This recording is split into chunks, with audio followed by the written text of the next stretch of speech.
তোমরা সব কেমন আছো? এই দেখো ক্যামেরার সামনে একটা জিনিস দেখানোর জন্য আসলাম তোমাদের সামনে আবার সরাসরি। এ দেখো একটা সুন্দর দৃশ্য তোমরা দেখতে পাবা, যেটা আমি কোনো দিন বিশেষ করে শুনেছি, মোবাইলে দেখেছি অনেক জায়গায়, ডোমকলে আমি কোথাও দেখিনি, এই প্রথম দেখলাম। তাই আমার ভালো লাগলো বলে তোমাদের সঙ্গে আমি জিনিসটা শেয়ার করছি। এই দেখো দেখো দেখতে পাবা একটা গাড়ি ঢুকছে আমার হোটেলে। তো আমি ভেবেছি গাড়িটা ঢোকা দেখে আর নিশ্চয়ই বিয়ে টিয়ে হয়েছে, রেজিস্ট্রি টেজিস্ট্রি, খাওয়া দাওয়া করবে। তারপরে দেখলাম সেটাও নয়, বড় নেই বউ নেই। তারপরে আবার ভাবছি হয়তো নতুন গাড়ি কিনেছে সেই জন্য সাজিয়ে নিয়ে এসছে, না। তারপরে দেখলাম ঘটনাটা পুরো উল্টো। একটা 5 দিনের বাচ্চা নার্সিংহোম থেকে নিয়ে আসছে, সেটা মেয়ে। হ্যাঁ, মা লক্ষ্মী যাকে বলি আমরা, মেয়ে ঘরে এসেছে। তো ওরা ওদের ফ্যামিলি বা পরিবার এত খুশি হয়েছে যে সেটাকে ওরা এইভাবে সেলিব্রেশন করছে।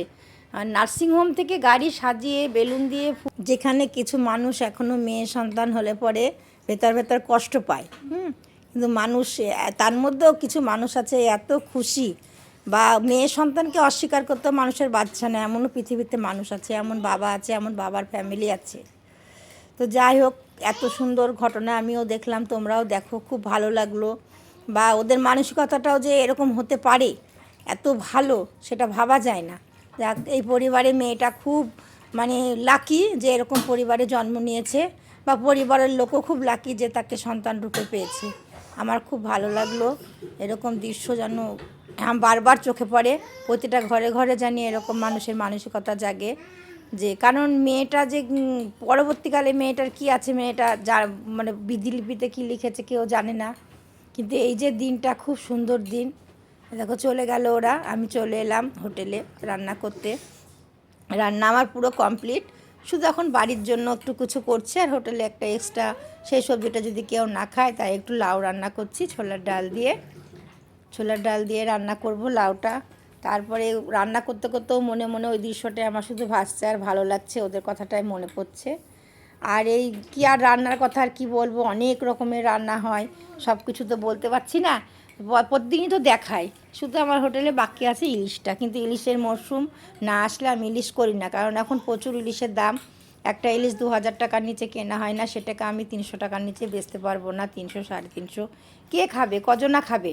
এবার সপ্তাহে হয়তো 2-3টা আমার ইলিশের খদ্দের আসে, তাহলে কি করতে হবে, আমাকে ইলিশটা রান্না করে রেখে দিয়ে ফ্রিজ থেকে বের করতে হবে আর লোককে খাওয়াতে হবে, যেটা আমার পক্ষে একদমই সম্ভব না, আমি পারবো না। ইলিশের মরশুম আসছে, এখন আমি ইলিশ কিনবো 200 টাকা, 250, হাইস্ট হলেও 250 বড় ইলিশ, আর 200, 150, 120 এরকম টাকা দামেও বেচতে পারবো।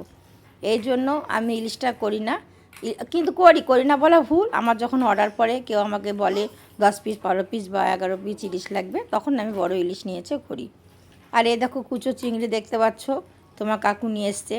আগের দিনের মানুষ সেই পাকা পুষ্ট কাঁঠাল, যেটাকে বলে কাঁঠালের ঝাল, সেই কাঁঠাল দিয়ে চিংড়ি মাছ দিয়ে খাবে, ভাত দিয়েও খাবে, রুটি দিয়েও খাবে, সেটাই করব।